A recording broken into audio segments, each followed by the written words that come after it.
नमस्कार, आपण शुणुचंती आह्वान ओडिया पॉडकास्ट। से दिनर दीपावली ओ पोताहाड़। लेखक सुबल महापात्र। जीवन रे केबे देखि नथिले भी शब्दटा कहीं अखाड़ुआ शुभे। हाँ आज्ञा, मु भूत कथा कहूचे। छोट बेले केते कौन कहानी शुणिथिली। लगालगी जेजे मामू सांगसाथी आउ गाँ लोकंठू बहुत प्रकार भूत गप शुणिछि।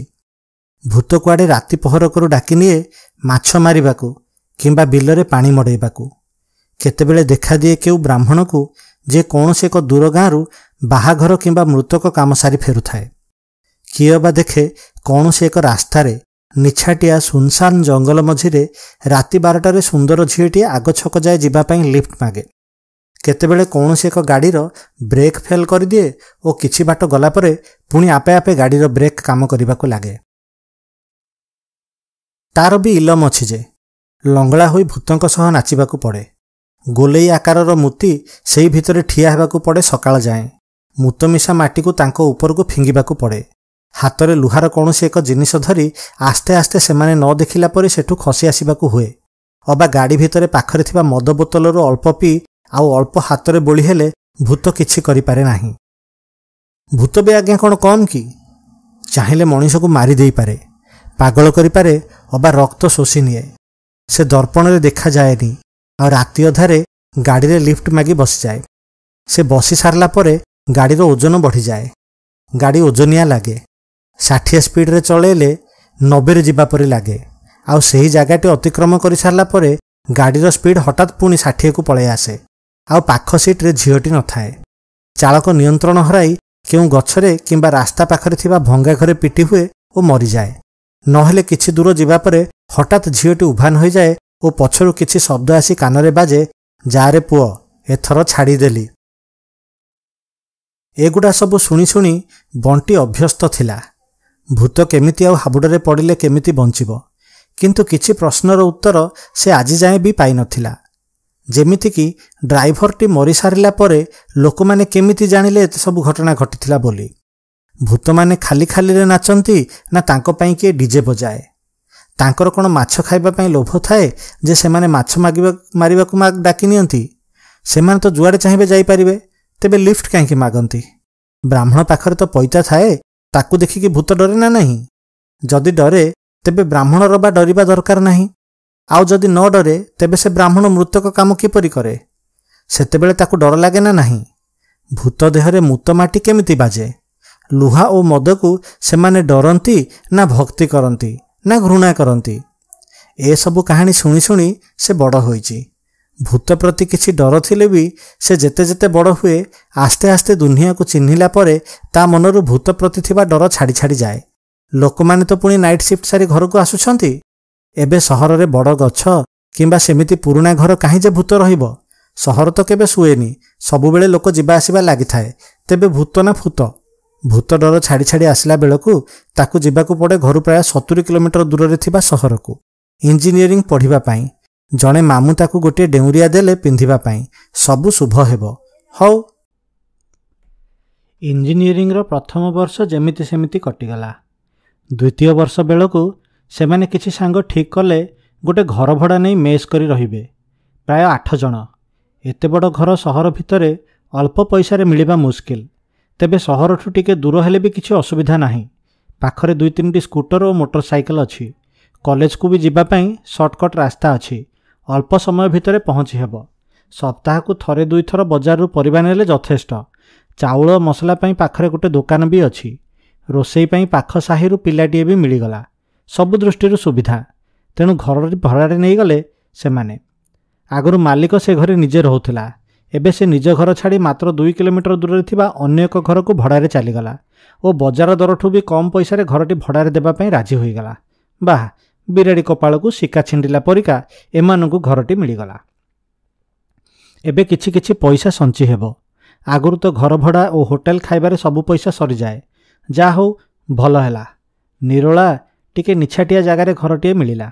टिके निछाटिया एथिपाई जे आखपाखरे घर थिले भी सामनारे खेल पड़ियाटीए और घर साइड रे रास्ता थिबारु गोटे पटे ही जड़े पड़ोशी ପଛ ପାଖେ ଏ ଘରର ବାଡ଼ି ଓ ପଛ ଘରର ବାଡ଼ି ମିଶି ପ୍ରାୟ ଲମ୍ବା ଚଉଡ଼ାରେ ବହୁତ, ତେଣୁ ତାଙ୍କୁ ପଡ଼ୋଶୀ ବୋଲି ବି କହିହେବନି। ଇଞ୍ଜିନିୟରିଂର ପିଲାମାନେ ସତରେ ବଡ଼ ଟ୍ୟାଲେଣ୍ଟେଡ୍। ପରୀକ୍ଷାର ମାସେ ପୂର୍ବରୁ ପଢ଼ା ଆରମ୍ଭ ଓ 6 ମାସର କୋର୍ସ ମାସରେ ଖତମ। ତେଣୁ ବାକି 5 ମାସ ତାଙ୍କ ପାଖରେ ଟାଇମ୍ ହିଁ ଟାଇମ୍ ଥାଏ। ଆଜି ଗଣେଶ ପୂଜା ତ କାଲି ଲକ୍ଷ୍ମୀ ପୂଜା, ସବୁ କେମିତି ନିଆରା ନିଆରା ଲାଗେ। ବଣ୍ଟିର ମେସ୍ ସାଙ୍ଗମାନେ ସେଦିନ ବସି କଥା ହେଲେ, ଏଥର ଦୀପାବଳିଟା ବଡ଼ ଧୁମ୍ଧାମ୍ରେ ପାଳିବା। ଆଖପାଖର ଲୋକାଲ ସାଙ୍ଗମାନେ ବି ହାତ ମିଶାଇଲେ। ପାଖାପାଖି 10,000 ଟଙ୍କା ଉପରେ କଲେକ୍ସନ୍ ହେଲା। ଏଥର ଖୁବ୍ ମଜା ହେବ। 10,000 ଟଙ୍କାର ବାଣ। ଆଖପାଖରୁ ବାଣ କିଣିଲେ ଅଳ୍ପ ଆସିବ, ତେଣୁ ଠିକ୍ କଲେ ଯେ ପ୍ରାୟ 30-40 କିଲୋମିଟର ଦୂରରେ ଥିବା ଏକ ଗାଁରୁ ବାଣ ଆସିବ। ସେଠି ବାଣ ତିଆରି ହୁଏ। ସେଠୁ ହିଁ ବାଣ ଆଣି ଛୋଟ ଦୋକାନୀମାନେ ଚଢ଼ା ଦରରେ ବିକ୍ରି କରନ୍ତି। ଆହୁରି ବି ଲିଚୁ ଲାଇଟ୍ ଆସିବ, ଧପଧପି ଚାଇନା ଲାଇଟ୍ ବି ଆସିବ। ଗୋଟେ ମାଷ୍ଟର ବଲ୍ବ ବି ଆସିବ, ଯେଉଁଟାକି ସବୁ ଲାଇଟ୍କୁ ଧପଧପ କରିବ। ବାସ୍, ଆରମ୍ଭ ହୋଇଗଲା ପ୍ରିପାରେସନ୍। 7 ଦିନ ପୂର୍ବରୁ ଲାଇଟ୍ ସବୁ ଆସିଗଲା, ଖାଲି ବାଣ ବାକି ରହିଲା। ଯୋଜନା ଅନୁସାରେ ଦୀପାବଳି ପୂର୍ବ ଦିନ ବାଣ ଆସିବ, ହେଲେ ଲାଇଟ୍ ସବୁ ଆସିଗଲାଣି। ଯେତେବେଳେ ଲଗେଇଦେଲେ ମେସ୍ଟା ସୁନ୍ଦର ଦିଶିବ, ତେଣୁ ସମସ୍ତେ ଲାଗିଗଲେ କାମରେ। କେଉଁ ଜାଗାରେ କେଉଁ ଲାଇଟ୍ଟା ଲଗେଇଲେ ଭଲ ଦେଖାଯିବ ତା ମଧ୍ୟ ଫାଇନାଲ୍ ହୋଇଗଲା। ମେସ୍ର କାନ୍ଥକୁ ଲାଗିଥିବା ଆମ୍ବ ଗଛ ଉପରେ ଲିଚୁ ଲାଇଟ୍ ଲଗାଯିବାର ଯୋଜନା ହେଲା। ଜଣେ ପିଲା ଗଛ ଉପରେ ଚଢ଼ି ଗୋଟିଏ ପରେ ଗୋଟିଏ ଡାଳରେ ଲଗେଇ ଚାଲିଲା। ସରିଗଲା ପରେ ତଳକୁ ଓହ୍ଲାଇଲା ବେଳେ ତା ଗୋଡ଼ରେ ଗୋଟେ କଣ୍ଟା ବାଜିଲା, ଯାହାକି ଗଛରେ ପିଟା ହୋଇଥିଲା। କିଏ ଗୋଟେ ଦୁଷ୍ଟ ପିଲା ଲଗେଇଥିବ ବୋଲି ଭାବି ସେ କଣ୍ଟାକୁ କାଢ଼ି ଫୋପାଡ଼ି ଦେଲା ଓ ତଳକୁ ଆସି ବାକି କାମରେ ମନ ଦେଲା। ଛାତ ଉପରେ ମାଷ୍ଟର ବଲ୍ବ ଲଗାଇଲା ପରେ ବି କୌଣସି ବି ଲାଇଟ୍ ଧପଧପ ହେଉନି। କିନ୍ତୁ କାହିଁକି? ବହୁତ ସମୟ ପରୀକ୍ଷା ନିରୀକ୍ଷା କଲା ପରେ ବି କାହିଁକି କେଜାଣି ସେଟା କାମ କଲାନି। ଛାଡ଼, କାଲିକି ଦେଖିବା କହି ସମସ୍ତେ ଘରକୁ ପଳାଇ ଆସି ଅନ୍ୟ କାମରେ ମନ ଦେଲେ। ବେଳେବେଳେ କିଛି ସାଙ୍ଗ ମଧ୍ୟ ଆସନ୍ତି ସେଇ ମେସ୍କୁ। ହସ ଖେଳ ଖଟି ସହ ତାସ୍ ମାଡ଼ ବି ହୁଏ। ଶୀତ ଦିନ, ତେଣୁ ବ୍ୟାଡ଼ମିଣ୍ଟନ ଖେଳ ବି ହୁଏ। ସେଦିନ ବ୍ୟାଡ଼ମିଣ୍ଟନ ଖେଳି ସାରି ଆସି ପୁଣି କିଛି ସମୟ ମାଷ୍ଟର ବଲ୍ ପଛରେ ଲାଗିଲେ ବି କିଛି ଲାଭ ହେଲାନି। ଛାଡ଼, ଏବେ କିଛି ସାଙ୍ଗମାନେ ଆଣିଥିବା କିଛି ଫଟୋ କମ୍ପ୍ୟୁଟରରେ ଦେଖାଗଲା। ସ୍କ୍ରିନ୍ ସେଭର ପାଇଁ କିଛି ଭଲ ଭଲ ଫଟୋ ବାଛି ରଖାଗଲା। ଫଟୋ ସବୁ ଦେଖି ସାରିଲା ପରେ ହଠାତ୍ ଗୋଟେ ଫଟୋ ଉପରେ ନଜର ପଡ଼ିଲା, ଯେଉଁଥିରେ ଗୋଟେ ପିଲାର ପଛପଟେ ଗୋଟେ ଭୂତର ଫଟୋ ଥିଲା ଓ ଏ ଫଟୋଟି ବଲାଙ୍ଗୀରର କେଉଁ ଏକ ଜଙ୍ଗଲରେ ଉଠାଯାଇଥିଲା। ସେମାନେ ଭୋଜି କରିବାକୁ ଯାଇଥିଲେ। ଆସିଲା ପରେ କିଛି ଦିନ ରକ୍ତ ବାନ୍ତି କରି ପିଲାଟି ମରିଗଲା। ରିଲ୍ ଧୋଇ ସାରିବା ପରେ এই ଫଟୋଟି ମିଳିଲା ଏବଂ ଧୀରେ ଧୀରେ ଭାଇରାଲ ହୋଇଗଲା। ତେବେ ଦେଖୁ ଦେଖୁ କେତେବେଳେ ଯେ କମ୍ପ୍ୟୁଟରରେ ବାଜୁଥିବା ଗୀତ ବନ୍ଦ ହୋଇଯାଇଛି କାହାକୁ ଜଣା ନାହିଁ। ସମସ୍ତେ ଫଟୋ ଦେଖିବା ଓ ବାର୍ତ୍ତାଳାପରେ ମଗ୍ନ। ହଠାତ୍ ଜଣେ ପିଲା ଆବିଷ୍କାର କଲା ଯେ ଗୀତ କାହିଁକି ବାଜୁନି। କିଛି ସମୟ ପୂର୍ବରୁ ତ ବାଜୁଥିଲା, ହଉ କାଳେ ବନ୍ଦ କରି ପୁଣି ଖୋଲିଲେ ବାଜିବ। କିନ୍ତୁ ନା, ଯେତେ ଚେଷ୍ଟା କଲେ ମଧ୍ୟ ଆଉ ଗୀତ ବାଜିଲାନି। କାଳେ ସାଉଣ୍ଡ କାର୍ଡ଼ରେ କିଛି ପ୍ରୋବ୍ଲେମ୍ ଥିବ ବୋଲି ଭାବି ସବୁ ଖୋଲାଖୋଲି କରି ଆଉ ଥରେ ସଜଡ଼ା ହେଲା। ସବୁ ପିଲା କମ୍ପ୍ୟୁଟର ବ୍ରାଞ୍ଚର, ତେଣୁ ଏସବୁ ତାଙ୍କର ନୀତିଦିନିଆ କଥା। ଅଧଘଣ୍ଟେ ଗଲା, ଘଣ୍ଟେ ଗଲା, କିଛି ଲାଭ ନାହିଁ। ହଉ କାଲି ସକାଳୁ ଦୋକାନକୁ ନେଲେ ଦେଖିବା। ଏବେ କମ୍ପ୍ୟୁଟରରେ ଭୂତ ଫଟୋ କିଆଁ ରଖିବା ବୋଲି ଭାବି ତାକୁ ଡିଲିଟ୍ କରି ଦିଆଗଲା। ସମସ୍ତଙ୍କୁ ଆଶ୍ଚର୍ଯ୍ୟ କରି ଗୀତ ପୁଣି ଥରେ ଆରମ୍ଭ ହୋଇଗଲା। ଆରେ ଏ କି କଥା? ପୁଣି ଫଟୋ କପି କର, ଗୀତ ବନ୍ଦ, ଡିଲିଟ୍ କର, ଗୀତ ଚାଲୁ। ସମସ୍ତେ ଆଶ୍ଚର୍ଯ୍ୟ। ଆଚ୍ଛା, ତେବେ ଏଥିରେ କିଛି ଭାଇରସ୍ ଥାଇପାରେ। ସମସ୍ତେ ଫ୍ଲପି ଦେଇଥିବା ପିଲାକୁ ଗାଳି କରିବାକୁ ଲାଗିଲେ। ସେ ବି ତା ଫ୍ଲପି ଭଲ ଅଛି ବୋଲି ସଫେଇ ଦେବାକୁ ଲାଗିଲା। ଏ ଫଟୋ ତ ଆହୁରି ବହୁତ ପିଲା ଏଇ ଫ୍ଲପିରୁ କପି କରି ନିଜ ନିଜ କମ୍ପ୍ୟୁଟରରେ ରଖିଛନ୍ତି। କାହାର କିଛି ଅସୁବିଧା ନାହିଁ, ତମ କମ୍ପ୍ୟୁଟରରେ କିଛି ଥାଇପାରେ। ଏସବୁ ଯୁକ୍ତି ପରେ ଫାଇନାଲ ହେଲା ଯେ ରିସ୍କ ନେବା ଦରକାର ନାହିଁ, ତେଣୁ ଫଟୋଟି ଡିଲିଟ୍ କରାଯାଉ। କିନ୍ତୁ ସମସ୍ତଙ୍କୁ ଆଶ୍ଚର୍ଯ୍ୟ କରି ଫଟୋଟି ଡିଲିଟ୍ ହେଲା ନାହିଁ। ବହୁତ ଥର ଚେଷ୍ଟା କଲେ ପରେ ଫଟୋଟି ପୁଣି ଫେରି ଆସୁଥାଏ, ଥରେ ମାତ୍ର ରିଫ୍ରେଶରେ। ଅନ୍ୟ ଉପାୟ ନ ପାଇ କମ୍ପ୍ୟୁଟରକୁ କିଛି ସମୟ ବନ୍ଦ କରାଗଲା ଓ ପୁଣି କିଛି ସମୟ ପରେ ଖୋଲି ଫଟୋଟିକୁ ଡିଲିଟ୍ କରିବାରୁ ଫଟୋଟି ଡିଲିଟ୍ ହେଲା।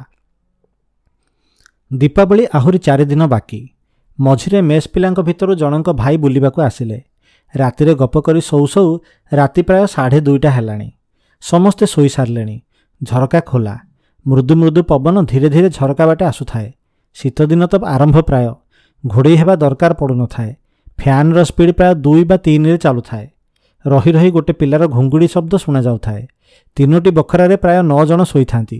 ଘରଟିକୁ 2 ଭାଗରେ ବିଭକ୍ତ କଲେ ଗୋଟେ ପଟେ 2ଟି ରୁମ୍, ବାହାରକୁ ଯିବାକୁ ବାଟ ସେଇପଟେ। ରୁମ୍ର ବାହାରେ ଆମ୍ବ ଗଛ, ଏପଟ ରୁମ୍ ପାଖରେ ରୋଷେଇ ଘର, ଆର ଭାଗରେ ଆଉ ଗୋଟେ ଷ୍ଟୋର ରୁମ୍। ସେଥିରେ ଘର ମାଲିକର ଜିନିଷପତ୍ର ସବୁ ଥାଏ। ତାକୁ ଲାଗି ଆଉ ଗୋଟିଏ ରୁମ୍, ତାପରେ 2ଟି ଗାଧୁଆ ଘର ଲାଗି ଲାଗି। ମଝିଟା ଡାଇନିଂ, ବାହାର ପଟେ ଗୋଟେ ଖୋଲା ଘର ଓ ସିଡ଼ି ଘର, ଚାରିପଟେ ମାଙ୍କଡ଼ା ପଥରର ପାଚେରୀ। ସବୁ ରୁମ୍ର ଝରକାଗୁଡ଼ା ପାଚେରୀକୁ ଲାଗିଛି। ହଠାତ୍ କେମିତି ଗୋଟେ ରୁଣୁଝୁଣୁ ଶବ୍ଦ ଶୁଭିଲା, ଛମ୍ ଛମ୍ ଶବ୍ଦ। କିଏ ଯେମିତି ଚାଲି ଚାଲି ଯାଉଛି, ବୋଧହୁଏ କେହି ନବବଧୂ। କିନ୍ତୁ ଏତେ ରାତିରେ? ହଁ ହେଇଥିବ, ପଡ଼ୋଶୀଙ୍କ ବୋହୂ ଉଠିଥିବ ରାତିରେ ପାଣି ପିଇବାକୁ ଅବା ପରିସ୍ରା ଯିବାକୁ। ଆସ୍ତେ ଆସ୍ତେ ରୁଣୁଝୁଣୁ ଶବ୍ଦ ଝରକା ପାଖକୁ ଆସିବାର ଶୁଣାଗଲା। ଭାଇ ଜଣଙ୍କୁ ଟିକେ ଟିକେ ଡର ଲାଗିଲେ ବି ସେ ପତଳା ଚାଦରଟି ମୁହଁ ଉପରେ ଦେଇ ଶୋଇବାକୁ ଚେଷ୍ଟା କଲେ। ଆସ୍ତେ ଆସ୍ତେ ପାଉଁଜିର ରୁଣୁଝୁଣୁ ଶବ୍ଦ ପାଖେଇ ଆସି ପୁଣି ଦୂରେଇ ଯିବା ପରି ଲାଗିଲା।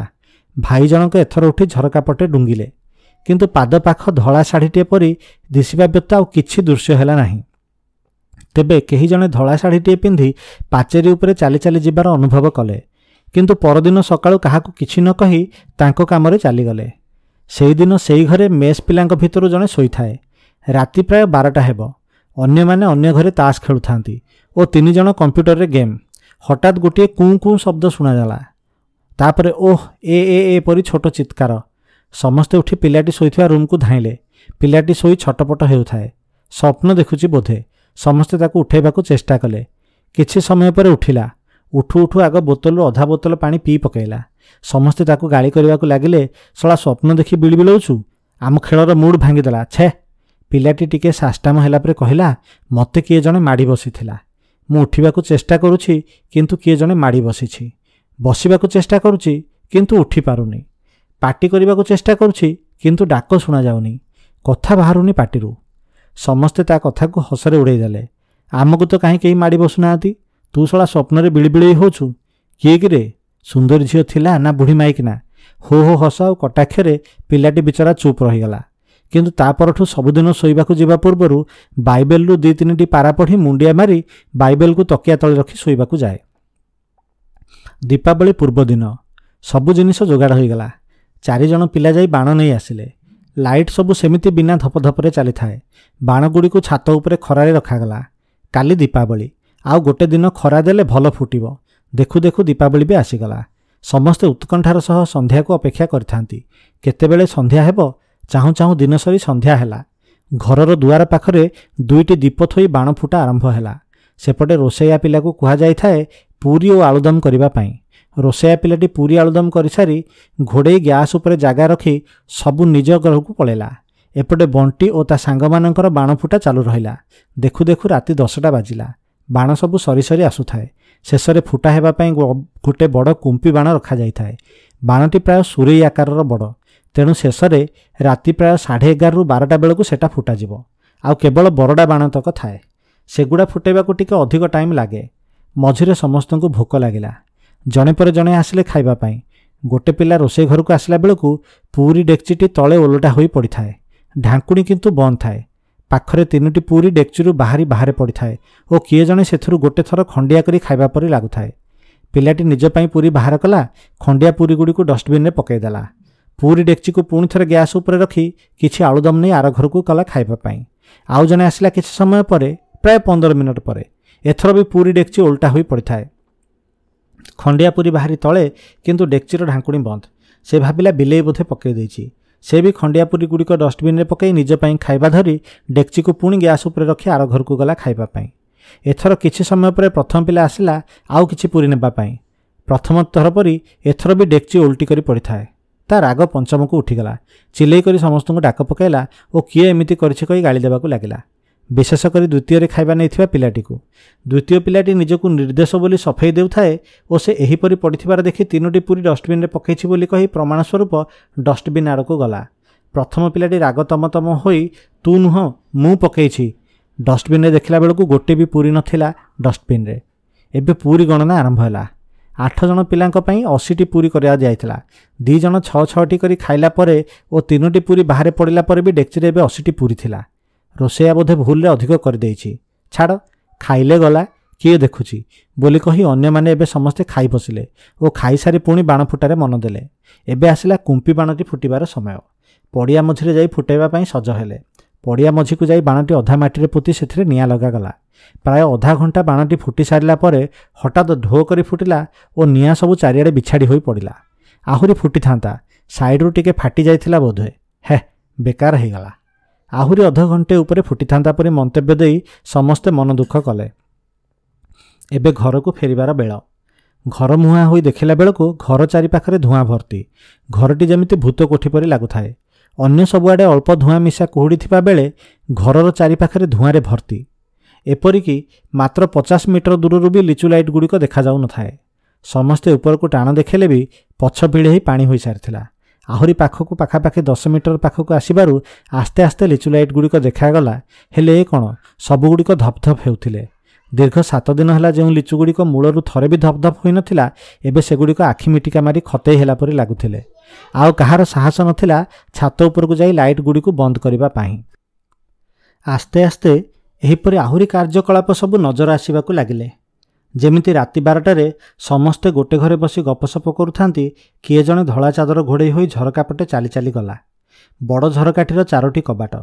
2ଟି କବାଟ ଅତିକ୍ରମ କଲା, କିନ୍ତୁ ଆଉ 2ଟି ଅତିକ୍ରମ କଲା ନାହିଁ। ସମସ୍ତେ ବାହାରକୁ ଯାଇ ଦେଖିଲା ବେଳକୁ ସେଠାରେ କେହି ନଥିଲେ। ରାତି ଅଧାରେ ଝରକା ଖୋଲା ଥାଏ, ଚାରିଆଡ଼େ ନିସ୍ତବ୍ଧ। ହଠାତ୍ ବାଲିଗୋଡ଼ି ଆସି ଝରକା ପାଖରେ ଶୋଇଥିବା ପିଲା ଉପରେ ପଡ଼େ। କିଏ ଜଣେ ବାହାରୁ ଫିଙ୍ଗୁଛି ବୋଲି ଭାବି ସାହସ କରି ବାହାରକୁ ଗଲା ବେଳକୁ କେହି ନଥାନ୍ତି। ସେଦିନ ରାତି ପ୍ରାୟ 2:45। ଜଣେ ପିଲା ପରିସ୍ରା ଉଠିଲା।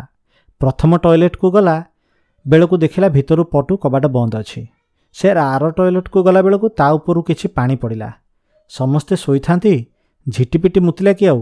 ଲାଇଟ୍ ଜଳେଇ ଉପରକୁ ଦେଖିଲା ବେଳକୁ କିଛି ଦିନ ପୂର୍ବରୁ ପେଟ୍ରୋଲ ଆଣିଥିବା ଖାଲି ବୋତଲ, ଯେଉଁଟାକି ସିଡ଼ି ଘରର ଗୋଟେ କୋଣରେ ପଡ଼ିଥିଲା, ସେଟା ଥାକ ଉପରେ ଗଡ଼ୁଛି ଓ ସେଥିରୁ କିଛି ପାଣି ବାହାରି ୟା ମୁଣ୍ଡରେ ପଡ଼ିଛି। ହାଉଳି ଖାଇ ବାପାଲୋ ମାଲୋ ଡାକି ଶୋଇବା ଘରକୁ ଦୌଡ଼ି ଆସିଲା ବେଳକୁ ପ୍ରଥମ ଟଏଲେଟ୍ଟି ଖୋଲା ଅଛି ଓ ପବନରେ ତା କବାଟ ଦୋହଲୁଛି। ସେ ଆହୁରି ଡରିଗଲା। ଘରେ ପଶୁ ପଶୁ ବଣ୍ଟି ଉପରେ ହାମୁଡ଼େଇ ହୋଇ ପଡ଼ିଲା। ବଣ୍ଟି ନିଦରୁ ଉଠି ତାକୁ କ'ଣ ହେଲା ବୋଲି ପଚାରିଲା। ତା ତଣ୍ଟି ଶୁଖି ଯାଉଥାଏ। ଆସ୍ତେ ଆସ୍ତେ ଖଣ୍ଡି ଖଣ୍ଡି ସ୍ୱରରେ କହିଲା, ଭୂତ। ବଣ୍ଟି କହିଲା, ଚାଲିଲୁ ବାହାରକୁ। ସେ କହିଲା, ନା। ବଣ୍ଟି କହିଲା, ଆବେ କିଛି ନାହିଁ, ମୁଁ ଅଛି, ଆସ। ସେ ନା କଲା। ବଣ୍ଟି ବାହାରକୁ ଆସି ଦେଖିଲା ବେଳକୁ କେହି କୁଆଡ଼େ ନାହାନ୍ତି। ନିରୀକ୍ଷଣ କରି ଦେଖିଲା ସତରେ ପେଟ୍ରୋଲର ଖାଲି ବୋତଲଟା। ସେ ତ ନିଜେ ଆଜି ଏଇଟା ସିଡ଼ି ଘରେ ପକାଇଥିଲା, ଏଠିକୁ କେମିତି ଆସିଲା? ପୁଣି ସେଥିରେ ପାଣି। ସବୁ ପିଲା ତ ଏଥିରେ ପେଟ୍ରୋଲ ଆଣନ୍ତି, ପାଣି ତ କେହି ପୁରେଇବେନି। ଭୂତକୁ ବିଶ୍ୱାସ କରୁନଥିବା ବଣ୍ଟି ଟିକେ ଚିନ୍ତାରେ ପଡ଼ିଗଲା। ହେ ଛାଡ଼ କହି ବୋତଲକୁ କବାଟ ଖୋଲି ବାହାରକୁ ଫିଙ୍ଗିଦେଲା। ଆଉ ପୁଣି ଥରେ ଆସି ତା ଜାଗାରେ ଶୋଇପଡ଼ିଲା। ପିଲାଟି ସେତେବେଳକୁ ଡରରେ ଥରୁଥାଏ। ତା ହାତ ଉପରେ ହାତ ରଖି, ମୁଁ ଅଛି ବେ, ଡରନି, ଶୋଇଯା ବୋଲି କହି ଶୋଇପଡ଼ିଲା। ପରଦିନ ସକାଳୁ ମେସ୍ର ସମସ୍ତେ ଜାଣିଲା ପରେ କିଛି କିଛି ମାତ୍ରାରେ ଅସ୍ୱସ୍ତି ଅନୁଭବ କଲେ। କେମିତି ଗୋଟେ ମାଡ଼ି ମାଡ଼ି ପଡ଼ିଲା ଭୂତ। କିଛି କିଛି ଡର ମଧ୍ୟ ବସା ବାନ୍ଧିବାକୁ ଲାଗିଲା। ବଣ୍ଟିକୁ ସମସ୍ତେ ବାହା ବାହା କଲେ। ତୋତେ ଡର ଲାଗିଲାଣି? ବଣ୍ଟି କହିଲା, ମୁଁ ଡରେନି। ସତରେ? ସେ କହିଲା, ହଁ।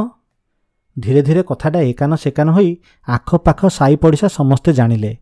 ପଡ଼ୋଶୀ ଜଣଙ୍କ ଏ କଥା ଶୁଣିଲା ପରେ ଦିନେ ମେସ୍ର 2 ଜଣଙ୍କୁ ଡାକି ସତ କଥା କହିଲେ। କିଛି ଦିନ ହେଲା ଆମେ ନିଶ୍ଚିନ୍ତରେ ଥିଲୁ, କାରଣ ଏ ଭୂତଟିକୁ ଆମ୍ବ ଗଛରେ କଣ୍ଟା ବାଡ଼େଇ କିଳା ଯାଇଥିଲା। ୟା ପୂର୍ବରୁ ସେ ତମ ଘର ମାଲିକ ଝିଅ ଦେହରେ ଆସୁଥିଲା ଓ ହଇରାଣ କରୁଥିଲା। ସେଥିପାଇଁ ଘର ମାଲିକ ଘର ଛାଡ଼ି ଏଠୁ ମାତ୍ର 2 କିଲୋମିଟର ଦୂରରେ ଘର ଭଡ଼ା ଦେଇ ରହୁଛି।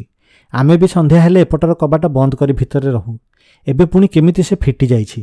ଆମେ ବି କିଛି ଦିନ ହେଲା ଅନୁଭବ କରୁଛୁ, କିନ୍ତୁ ତମେମାନେ ଡରିବ ବୋଲି କିଛି କହୁନଥିଲୁ। ପିଲା 2 ଜଣ ପୂରା ଘଟଣା କ'ଣ ଜାଣିବାକୁ ଚାହିଁଲେ। ପୂରା ଘଟଣାଟି ଏହିପରି। ଏ ଘରଟି ପ୍ରତିଷ୍ଠା କରି ଘର ମାଲିକ ଓ ପରିବାର ଏ ଘରେ ରହିବା ପାଇଁ ଆସିଲେ। କିଛି ଦିନ ପରେ ତାଙ୍କ ଝିଅର ଦେହ ଖରାପ ହେଲା। ତା ବୟସ ପ୍ରାୟ 7-8 ବର୍ଷ ହେବ। ନୂଆ ଜାଗା ଯୋଗୁଁ ବୋଧହୁଏ ହେଉଛି ବୋଲି ଭାବି ସେମାନେ କିଛି କିଛି ଔଷଧ ଦୋକାନରୁ କିଣି ଆଣି ଖାଇବାକୁ ଦେଲେ। ହେଲେ ଦେହ ଭଲ ହେଲାନି। ସେମାନେ ଡାକ୍ତରଙ୍କୁ ଦେଖାଇଲେ। ଡାକ୍ତରଙ୍କଠୁ ଔଷଧ ଖାଇଲା ପରେ ବି ଦେହ ଭଲ ହେଲାନି। ଔଷଧ ପ୍ରଭାବରୁ ଦେହ ଟିକେ ଭଲ ହେଲେ ବି ପୁଣି କିଛି ଦିନ ପରେ ସେ ଜ୍ୱରରେ ପଡ଼େ ଆଉ ଅସ୍ପଷ୍ଟ ସ୍ୱରରେ କିଛି କିଛି ବିଳିବିଳେଇ ହୁଏ। ଏମିତି ପ୍ରାୟ 1.5 ମାସ ପରେ ହଠାତ୍ ଦିନେ ରାତି ଅଧରେ ଝିଅଟି ଉଠି ପାଗଳଙ୍କ ପରି ପ୍ରଳାପ କରିବାକୁ ଲାଗିଲା। ବାଳକୁ ମୁକୁଳା କରି ଅସ୍ପଷ୍ଟ ଭାଷାରେ କିଛି କିଛି କହିବାକୁ ଲାଗିଲା ଓ ହାତରେ ଯାହା ପଡ଼ିଲା କବାଟ ବାହାରକୁ ଫିଙ୍ଗିବାକୁ ଲାଗିଲା। ଘର ମାଲିକ ଓ ତାଙ୍କ ସ୍ତ୍ରୀ ଡରିଯାଇ ରାତିଟି ଯେମିତି ସେମିତି କରି କାନ୍ଦି କୁନ୍ଥେଇ ବିତେଇଲା ପରେ ସକାଳୁ ସକାଳୁ ଏଠୁ ପ୍ରାୟ 25 କିଲୋମିଟର ଦୂରରେ ଥିବା ଜଣେ ବାବାଙ୍କ ପାଖକୁ ନେଇକି ଗଲେ। ଏମାନଙ୍କୁ ଦେଖୁ ଦେଖୁ ସେ ମୁହଁ ବୁଲେଇ ନେଲେ। ଝିଅକୁ ଦେଖି ନ ଦେଖିଲା ପରି କହିଲେ, ଯା, ମୁଁ କାଲି ଆସିବି ତୋ ଘରକୁ। କିଛି ସିନ୍ଦୁର ଦେଇ କହିଲେ, ୟାକୁ ତଳକିଆ ତଳେ ରଖିଦେଇ ଝିଅକୁ ଶୋଇଦେବୁ, ମୁଁ କାଲି ଆସିବି। ପରଦିନ ବାବା ଆସି ପହଞ୍ଚିଲେ। ଝିଅକୁ ଦେଖି ଓ ଘରର ଆଖପାଖ ସବୁ ଦେଖି କିଛି ସନ୍ଦେହ କଲେ। ପଚାରୁ ପଚାରୁ ଜଣାଗଲା ଯେ ଘରର ନିଅଁ ଖୋଲିଲା ବେଳକୁ ମାଟି ତଳୁ କିଛି ହାଡ଼ ଓ ଚପଲ ପରି ଜିନିଷ ସବୁ ବାହାରିଥିଲା। ମାଲିକ ଓ ମୂଲିଆମାନେ କାଳେ ପୋଲିସ କେସ୍ କିଛି ହେବ ବୋଲି ତାକୁ ଆହୁରି ଖୋଳି ପୋତିଦେଲେ ଓ ତା ଉପରେ ଘର ତିଆରି କରିଦେଲେ। ଏବେ ଝିଅକୁ ଆଣିଲେ। ଝିଅଟି କେମିତି ଗୋଟେ ଅଲଗା ଦିଶୁଥାଏ। କିଛି ମନ୍ତୁରା ପାଣି ତା ଉପରେ ପକାଇବାରୁ ସେ ରାଗିଗଲା ଓ ବାବାକୁ ମାରିବାକୁ ହାଇଁ ପାଇଁ ହେଲା। ବାବା କିଛି ସିନ୍ଦୁର ହାତରେ ଧରି ତାକୁ ପଚାରିଲେ, ତୁ କିଏ? ଏଠି କାହିଁକି ଅଛୁ? ସେ ଯାହା କହିଲା ସେଥିରେ ସମସ୍ତଙ୍କ ହୋସ ଉଡ଼ିଗଲା। ଏହା ପ୍ରାୟ 1970-75 ମସିହାର କଥା। ସେତେବେଳେ ଏ ଆଖପାଖରେ କୌଣସି ଘରଦ୍ୱାର ନଥିଲା। କେବଳ ପଡ଼ିଆ ଆରପଟେ ପୋଲିସ ବ୍ୟାରେକ୍। ସେଠି ରିଜର୍ଭ ପୋଲିସମାନେ ସବୁ ଆସି ରୁହନ୍ତି। ପ୍ରାୟ ସମୟ ସେ ଘର ସବୁ ଖାଲି ଥାଏ। କେବଳ କିଛି କିଛି ବିଶେଷ ପୂଜା ପାର୍ବଣ ସମୟରେ ବହୁତ ପୋଲିସ ଆସନ୍ତି, ତାପରେ ସବୁ ଖାଲି। କେବଳ 2-3 ଜଣ ଗାର୍ଡଙ୍କୁ ଛାଡ଼ି ପୁରା ହଷ୍ଟେଲ ଫାଙ୍କା। ସେଥର ବି ପୂଜା ବେଳକୁ କିଛି ରିଜର୍ଭ ପୋଲିସ ଆସିଥିଲେ। ପୂଜା ସରିଗଲା ପରେ ବି 2 ଜଣ ଥିଲେ ହଷ୍ଟେଲରେ। 2 ଦିନ ପରେ ସେମାନଙ୍କୁ ଘରକୁ ଯିବାର ଥିଲା। ଏ ଜାଗା ସବୁ ସେତେବେଳେ ଜଙ୍ଗଲ ଥାଏ। ମୋ ବୟସ 16-17 ହେବ। ଏଠୁ ପ୍ରାୟ 2 କିଲୋମିଟର ଦୂରରେ ଆମ ଘର। ସେଦିନ ମା ଉପରେ ରାଗି ମୁଁ ଏପଟକୁ ଚାଲି ଆସିଲି। ବୁଦୁବୁଦୁକିଆ ଜଙ୍ଗଲ ସହ କିଛି କିଛି ବଡ଼ ଗଛ ଥାଏ ଏ ଜାଗାରେ। ଏଠିକୁ ଆସି ମୁଁ ଏକା ଏକା ବୁଲୁଥାଏ। ସେ ହଷ୍ଟେଲ ପାଖରେ ପୋଲିସ 2 ଜଣ ବସିଥାନ୍ତି। ମୋତେ ଦେଖି ମୋ ପାଖକୁ ଆସିଲେ ଓ ମୁଁ କିଏ ଓ ଏଠିକୁ କାହିଁକି ଆସିଛି ବୋଲି ପଚାରିଲେ।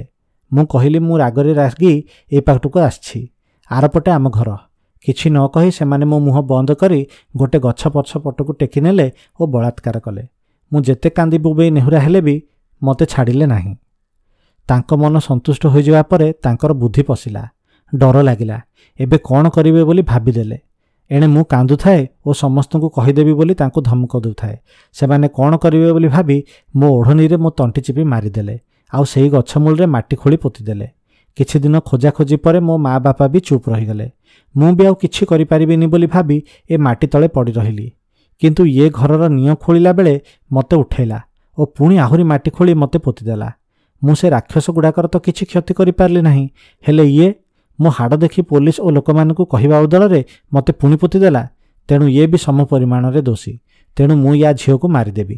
ଏତିକି କହି ସେ ପୁଣି ବାଳ ମୁକୁଳା କରି ନିଜ ବାଳ ନିଜେ ଛିଣ୍ଡେଇ ମୁଣ୍ଡକୁ ରକ୍ତାକ୍ତ କରି ପକାଇଲା। ବାବା ଜଣଙ୍କ କିଛି ସିନ୍ଦୁର ତା ଉପରେ ପକାଇବାରୁ ସେ ଶାନ୍ତ ହେଲା ଓ ଠିଆ ଠିଆ ତଳେ ଖସି ପଡ଼ିଲା। ଝିଅକୁ ଖଟରେ ଶୁଆଇ ଦେଇ ଘର ମାଲିକ ଓ ତାଙ୍କ ସ୍ତ୍ରୀ ସେଦିନ ବାବାର ଗୋଡ଼ ଧରି ପକାଇଲେ ଓ ଏଥିରୁ ମୁକ୍ତି ଦେବାକୁ ଅନୁରୋଧ କଲେ। ବାବା ପରଦିନ ଆସିବେ ଓ କିଛି ଏକ ପୂଜାର ଆୟୋଜନ କରିବା ପାଇଁ ଉପଦେଶ ଦେଇ ଚାଲିଗଲେ। ପରଦିନ ବିଶେଷ ପୂଜା କରି ଏ ଭୂତକୁ ଘର ଆଗରେ ଥିବା ଆମ୍ବ ଗଛରେ କଣ୍ଟା ପୋତି କିଳି ଦିଆଗଲା ଓ ଘର ମାଲିକ ଓ ତାଙ୍କ ପରିବାରକୁ ଏ ଘରୁ ଦୂରେଇ ରହିବା ପାଇଁ କୁହାଗଲା। ସେଥିପାଇଁ ସେ ଏ ଜାଗା ଛାଡ଼ି ନିଜ ଘର ଛାଡ଼ି ଭଡ଼ାରେ ରହିବା ପାଇଁ ଦୂରକୁ ଚାଲିଗଲେ। ଆମେ ସେତେବେଳେ ଭୂତକୁ କିଛି ମାତ୍ରାରେ ଅନୁଭବ କରୁଥିଲୁ। କେବେ କେମିତି ଖଡ଼ ଖଡ଼ ଶବ୍ଦ, ପାଉଁଜି ଶବ୍ଦ, ଆହୁରି ବି କିଛି ଅସ୍ୱାଭାବିକ ଶବ୍ଦ ସବୁ ଶୁଣିବାକୁ ମିଳେ। ସେଥିପାଇଁ ଆମେ ସନ୍ଧ୍ୟା ହେଲେ ଘରକୁ ପଦାକୁ ବାହାରୁ ନାହୁଁ। ଭୂତ କାଳି ହେବା ପରଠୁ ଟିକେ ଶାନ୍ତିରେ ଥିଲୁ। ଏବେ କିନ୍ତୁ ପୁଣି ସେମିତି କିଛି ଶବ୍ଦ ଆମେ ଶୁଣୁଛୁ। ରାତିରେ ପାଉଁଜି ଓ ବେଳେବେଳେ ଗୀତ ବି ଶୁଭେ। ଏତିକି ଯଥେଷ୍ଟ ଥିଲା ମେସ୍ ପିଲାଙ୍କ ମନ ଭିତରେ ଭୟ ସଞ୍ଚାର କରିବା ପାଇଁ। ସେଦିନୁ ମେସ୍ର ସବୁ ପିଲା ସନ୍ଧ୍ୟା ପୂର୍ବରୁ ଘରକୁ ଫେରି ଆସନ୍ତି ଓ ସମସ୍ତେ ଏକାଠି ରହିବା ପାଇଁ ଚେଷ୍ଟା କରନ୍ତି। ଏପରିକି ଟଏଲେଟ୍ ଗଲେ ବି 2-3 ଜଣ ପାଖରେ ଠିଆ ହୋଇ ରହନ୍ତି। ସେଦିନ ଗୋଟେ ପିଲାର ଏକା ଟଏଲେଟ୍ ଯାଇଥିଲା। ହଠାତ୍ ତା ମୁଣ୍ଡ ଉପରେ ଏକ ବାଇଗଣ ଆସି ପଡ଼ିଲା। କବାଟ ବନ୍ଦ, ସ୍କାଇଲାଇଟ୍ କଣା ଏତେ ଛୋଟ ଯେ ସେପଟେ ବାଇଗଣ ଗୋଟେ ଆସିପାରିବ ନାହିଁ। ତେବେ ବାଇଗଣ ଆସିଲା କେଉଁଠୁ? ସେ ହାଉଳି ଖାଇ ବାହାରକୁ ଦୌଡ଼ି ଆସି ସମସ୍ତଙ୍କୁ ଏକଥା ଜଣାଇଲା। ସମସ୍ତେ ଯାଇ ରୋଷେଇ ଘରେ ଦେଖିଲେ ରୋଷେଇ ଘରେ ପରିବା ହିଁ କିଛି ନଥିଲା। 2 ଦିନ ପୂର୍ବରୁ କିଛି ମାର୍କେଟିଂ ହୋଇନଥିଲା ଓ ଖାଲି ଆଳୁରେ ଯାହା ତରକାରୀ ହୋଇପାରିବ ସେଗୁଡ଼ିକ ରନ୍ଧା ହେଉଥିଲା, ଯେମିତିକି ଆଳୁ ସୋୟାବିନ୍, ଆଳୁ ମଟର, ଆଳୁ ଭର୍ତ୍ତା। ତେବେ ବାଇଗଣ? ପରଦିନ ସକାଳୁ ଏ ଖବରଟି ପଡ଼ୋଶୀଙ୍କ କାନରେ ପଡ଼ିଲା ପରେ ଜଣାପଡ଼ିଲା ଯେ ତାଙ୍କର କାଲି 500 ଗ୍ରାମ ବାଇଗଣ ଆଣିଥିଲେ ମାତ୍ର 5ଟି, ହେଲେ ସକାଳକୁ 4ଟି ବାଇଗଣ ଡାଲାରେ ଥିଲା। ଭୂତର ପ୍ରକୋପ ଓ ଡର ଆସ୍ତେ ଆସ୍ତେ ବଢ଼ିବାକୁ ଲାଗିଲା। କିଛି ମେସ୍ ପିଲା ରାଗରେ ମାଲିକ ଘରେ ପହଞ୍ଚି ପ୍ରଥମରୁ ଏସବୁ ନ ଜଣାଇଥିବାରୁ ତାକୁ ଗାଳି କରି ଆସିଲେ। ମାଲିକ ବି ଯୋଡ଼ ହସ୍ତରେ ତମେମାନେ କିଛି ବ୍ୟବସ୍ଥା କର, ମୁଁ ସବୁ ପଇସା ଦେବାକୁ ରାଜି ଅଛି କହି ମାହୋଲକୁ ଟିକେ ହାଲୁକା କରିବାକୁ ଚେଷ୍ଟା କଲେ। ପିଲାମାନେ ମାଲିକଠୁ ସେ ବାବାଙ୍କ ଠିକଣା ଆଣି ସେଠାକୁ ଗଲେ, କିନ୍ତୁ ବାବା ସେଠି ନଥିଲେ। ସେ ତୀର୍ଥ କରିବାକୁ ଅନ୍ୟ ଜାଗାକୁ ଚାଲି ଯାଇଥିଲେ। ଏବେ ଅନ୍ୟମାନଙ୍କ କୁହାବଲାରେ ଆଉ ଜଣେ ଜାଣିବା ଶୁଣିବା ଲୋକ ପାଖକୁ ଯାଇ ଏ ସମସ୍ୟାରୁ ମୁକ୍ତି ଦେବା ପାଇଁ ଅନୁରୋଧ କଲେ। ଏ ଭିତରେ ବଣ୍ଟି କିନ୍ତୁ ଭୂତକୁ ଡରୁ ନଥିଲା। ପିଲାଦିନରୁ ଏସବୁ ଶୁଣି ଶୁଣି ତା ଦେହ ସୁହା ହୋଇଯାଇଥିଲା। ଆହୁରି ବି ତା ପାଖରେ ମାମୁଁ ଦେଇଥିବା ଡେଉଁରିଆ ବି ଥିଲା। ପିଲାମାନେ ଡରରେ ସନ୍ଧ୍ୟା ପରେ ବାହାରକୁ ବାହାରୁ ନଥିବା ବେଳେ ସେ ଅନ୍ୟ ମେସ୍ ଓ ସାଙ୍ଗମାନଙ୍କ ସହ ଖଟି କରି ମେସ୍କୁ ଫେରୁଥିଲା ରାତି 10ଟା ପରେ। ପଚାରି କହୁଥିଲା, ମୁଁ ତ କାହିଁ ଭୂତ ଦେଖିନି, ଭୂତ ମୋତେ ଆଗ ଦେଖାଦେଉ। ଆହୁରି ବି ମାଆଙ୍କଠୁ ସେ ଶୁଣିଥିଲା ଯେ ଜାତକରେ ଭୂତ ଦେଖିବା ନାହିଁ, ଭୂତମାନେ କେବେ ବି ତାକୁ ଦେଖାଦେବେନି। ତେଣୁ ସେ ନିଶ୍ଚିନ୍ତରେ ବୁଲୁଥିଲା। ଆଉ ଅନ୍ଧାର ରାତିରେ ନିଛାଟିଆ ସୁନସାନ ବର ଓ ଆମ୍ବଡାଳ କଟକଟ ହେଉଥିବା ରାସ୍ତାରେ ରାତିରେ ଏକା ଆସିଲା ବେଳେ ଭୂତକୁ ଡାକି ଡାକି ଆସେ, ଆ ଭୂତ ଆ, ମୋତେ ଟିକେ ଦେଖାଦେ, ପୁଳେ ଟଙ୍କା ଦେ। ଗୀତଟିକୁ ଅପଭ୍ରଂଶ କରି ଗାଇ ଗାଇ ମଜା ନେଇ ନେଇ ରୁମ୍କୁ ଆସେ। 2 ଦିନ ପରେ ସେ ଲୋକ ଜଣଙ୍କ, ଯିଏକି ଜଣେ ଜ୍ୟୋତିଷ ଓ ଭୂତ ପ୍ରେତକୁ ଘୋଡ଼େଇବା କାମ କରନ୍ତି, ସେ ଦିନବେଳେ ଆସି ମେସ୍ରେ ପହଞ୍ଚିଲେ। ମେସ୍ର ପୁରା ଘରଟି ବୁଲି ସାରିବା ପରେ ଆଖି ବନ୍ଦ କରି କହିଲେ, ପ୍ରଥମେ ଏଠାରେ ଥିବା ଗଣେଶ ମୂର୍ତ୍ତିକୁ ବିସର୍ଜନ କର, ଏବେ ହିଁ। କହିବା ବାହୁଲ୍ୟ, ଗଣେଶ ପୂଜା ସରିବା ପରେ ଗଣେଶ ମୂର୍ତ୍ତିଟି ଏବେ ଯାଏଁ ବିସର୍ଜନ ହୋଇନଥିଲା। 2 ଜଣ ପିଲା ଗଣେଶ ମୂର୍ତ୍ତିଟିକୁ ଉଠାଇବାକୁ ଚେଷ୍ଟା କଲେ, କିନ୍ତୁ ବିଫଳ ହେଲେ।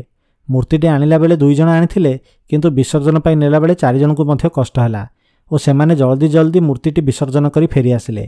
ଏବେ ଜ୍ୟୋତିଷ ଜଣକ ସେ ଭୂତର ଗତିବିଧି ବର୍ଣ୍ଣନା କଲେ। ଭୂତ ଏବେ ବି ଆମ୍ବ ଗଛରେ ରହୁଛି। ସେ ଜଣେ ଝିଅର ଶରୀର ଖୋଜୁଛି। ସବୁଦିନ ରାତି 1ଟାଏ ପରେ ଗଛରୁ ଓହ୍ଲାଇ ପ୍ରଥମ ରୁମ୍ରେ ପଶୁଛି।